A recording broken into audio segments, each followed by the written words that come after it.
Hello everyone, welcome to Era education. I am your educator Sunita. आज का हमारा topic है संत कबीरदास।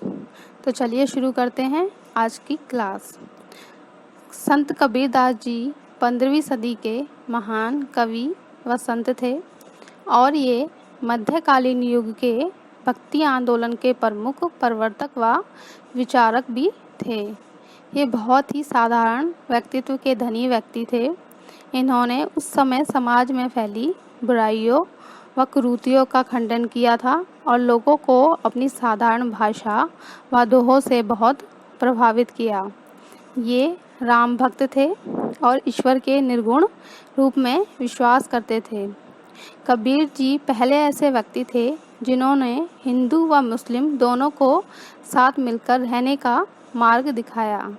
ये लोगों को सार्वभौम धर्म का रास्ता अपनाने को कहते थे। इसके अतिरिक्त कबीरदास जी अंधविश्वास, जादू टोनों, बलि, यज्ञ, जाति प्रथा, मूर्ति पूजा आदि में विश्वास नहीं करते थे। इन्होंने पाखंडी ब्राह्मणों व धूर्त राजाओं की कड़ी आलोचना की थी। इन्होंने एक ईश्वर और उसकी सच्ची भक्ति पर बल दिया। ये कर्म के सिद्धांत पर विश्वास रखते थे। इस प्रकार हमारे कबीर जी ने उस समय समाज में फैली कुरीतियों को दूर करने में समाज का बहुत योगदान दिया था। तो चलिए आगे हम पढ़ते हैं इनके जन्म के बारे में। जन्म: कबीर जी का जन्म 1398 ईस्वी को माघ शुक्ल पूर्णिमा सोमवार को बनारस में हुआ। इनका जन्म एक विधवा ब्राह्मणी की कोख से हुआ था, जिसने कि समाज के डर से इन्हें तालाब में फेंक दिया था।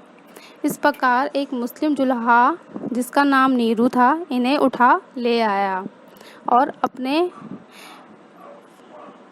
मुसलमानी परिवेश में इनका लालन पालन किया। आगे चलकर वे ही इनके माता पिता के रूप में कहलाए। इस प्रकार इनकी माता का नाम नीमा और पिता का नाम नीरू था।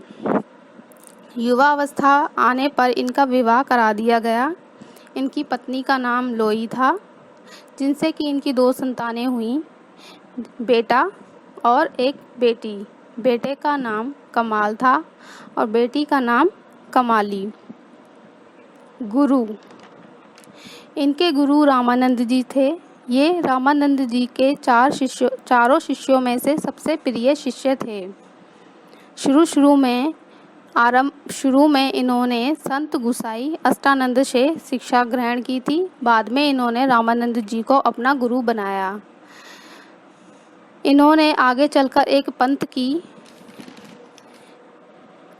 पंथ चलाया जो कि कबीर पंथ के नाम से जाना गया। इस पंथ का प्रभाव पूरे उत्तर भारत को प्रभावित करके गया।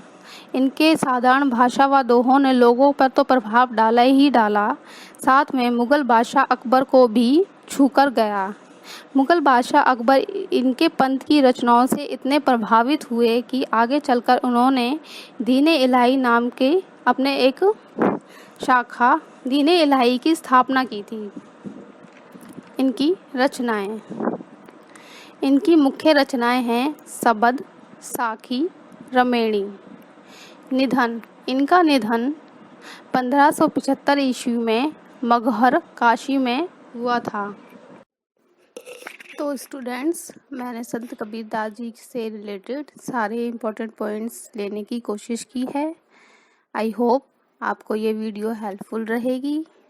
यहाँ पर मैं आपको एक बात और बता देना चाहती हूँ कि संत जी के जन्म और मृत्यु की जो डेट्स हैं उनके ऑथेंटिक सोर्स ना होने के कारण वो दूसरे इतिहासकारों और कबीरपंथियों द्वारा एक्सपेक्टेड डेट्स हैं।